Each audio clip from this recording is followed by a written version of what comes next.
Hello, hello, I'm Squallcasting, and I've got another game for you of StarCraft 2. In this particular match, we do once again have SKMC going up against Evil Genius's Huk.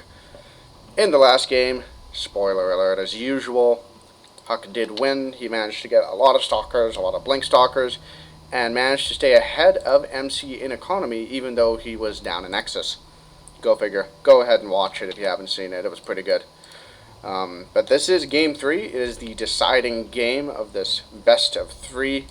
We'll see what happens. We'll see if either player decides to do some sort of cheese. Doesn't look like it though, as both players playing standard, getting their pylons down in their bases, putting them right next to their nexuses, so that way their probes can get back to mining as quickly as possible. And you might think that, why would you do that? Why would you, put it that close? Why wouldn't you put it like here or something? And, well, it saves the probe, a few seconds of travel time, and those extra minerals they can get from mining just a little bit quicker, can translate into a lead later in the game. And StarCraft 2 is very much a game of seconds.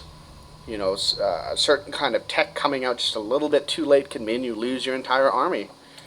And an upgrade being just a little bit early can mean you win the game. So it's just little things that can let you get further and further ahead. And both players trying to do that to the max.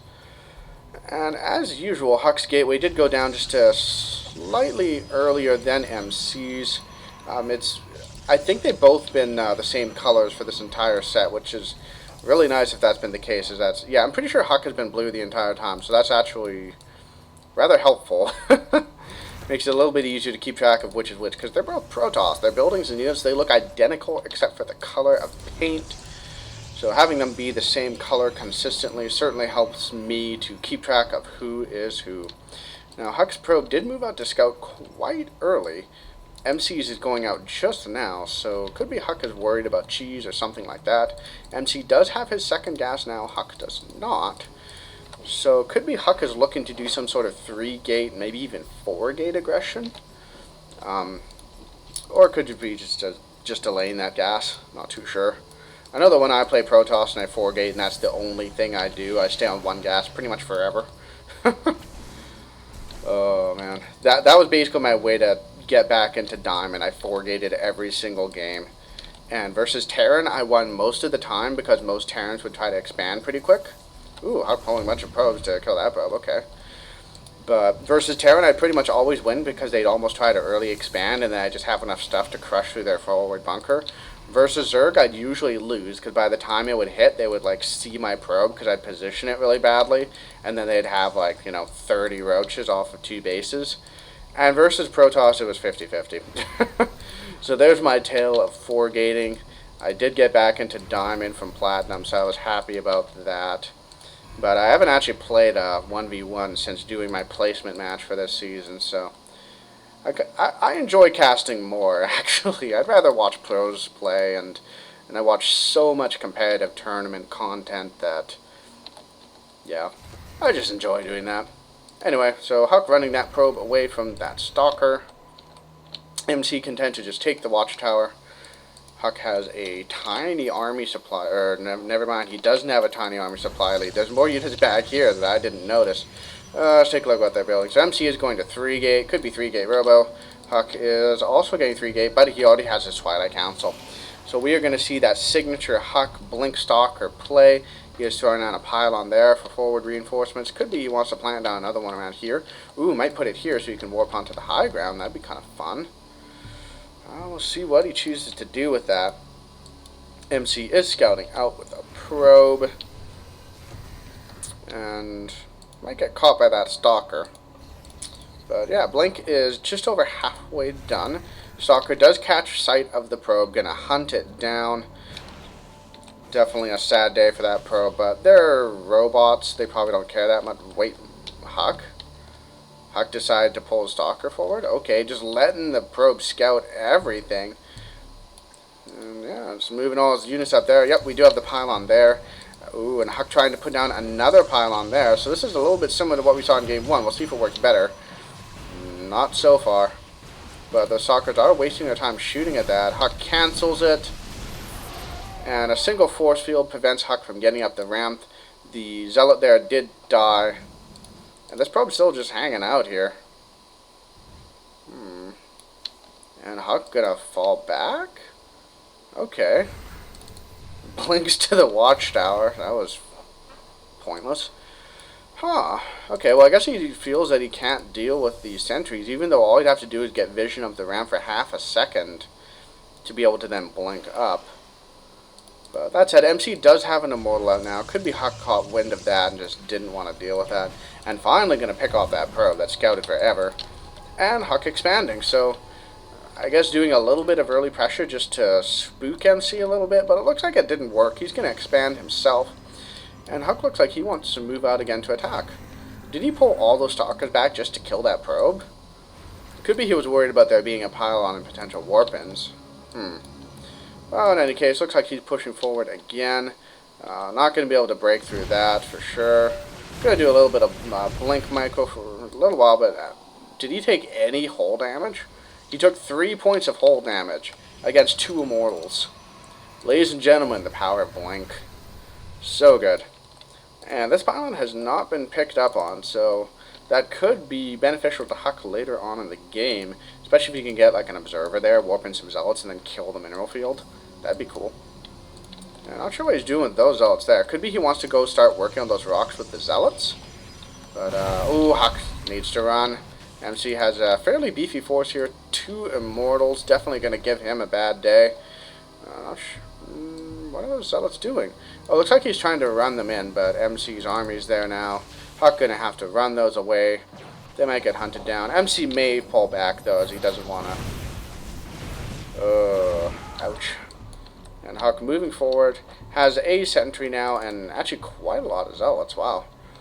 Looks like he wants to turn on the heat a little bit. MC's next is just now finishing up. Huk has not populated this base. Moving some probes over now. And we've got a bunch of zealots working on those rocks now. Stalkers moving up the front to deal damage and keep MC distracted. And this, wow, this could work out nicely for him. Open up a second lane of attack. Force MC to burn so many force fields to keep the units pinned out. Throws down a single force field, pins in a single zealot, and kills it. I feel like Huk should position 1 or 2 stalkers there shooting at those rocks. That way he can, you know, kill them without problems. And Archon? Wait, when behind Dark Shrine, but he's not behind? Okay, well, killing the rocks now with the stalkers. And I don't... Okay, I guess he just wants Archons to crash through his force. Immortals actually are really bad against Archons, because Archons are not considered armored. But 1 Archon goes down, Stalkers arrive late to the party, they blink up, tons of Zealots getting in, chewing through MC's army, and MC's supply is definitely falling, but so is Huk's, and he's lost his Zealot buffer. The Archon is still alive, still dealing tons of damage. Huk is rallying forward more and more Stalkers, starting to pick off Immortals now. That is definitely beneficial for him. Gets the Immortal and has the Stalker lead now, but chooses to fall back for the time being, and MC actually does have a supply lead. That was... Visually, that's not making sense to me. Okay, let's do a count here. MC... Okay, well now Huk is ahead again. Or MC... Am I looking at... whatever. Oh, MC must have more probes. Anyways, so Huk pushing up once again, some force fields, zoning out his Zealots, and chooses to fall back. This single observer seeing absolutely everything that Huk is warping in. And both players in a bit of a standoff. Huk looks like he wants to push up the ramp once again.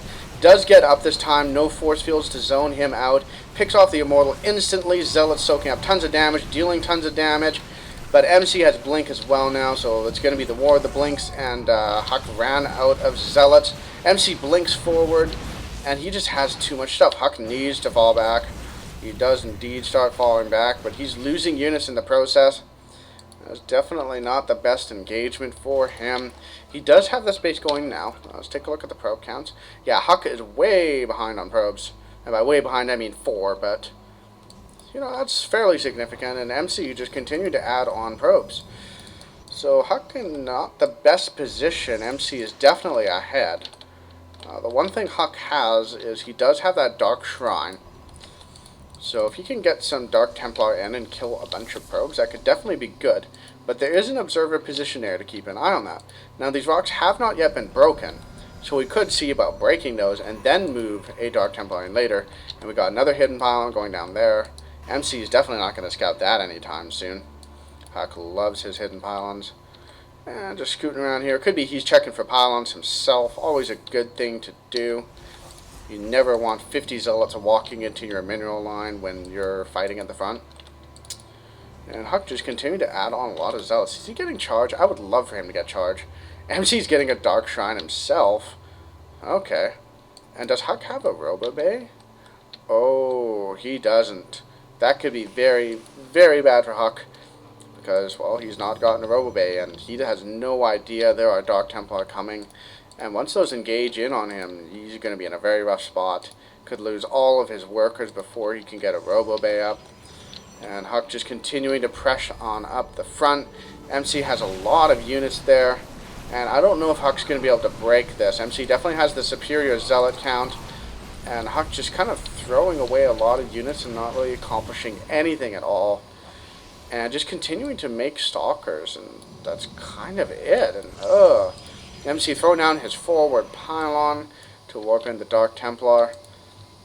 Huk, you really, really need a Robo Bay. I'm trying to communicate with you in the past. Please get a Robo.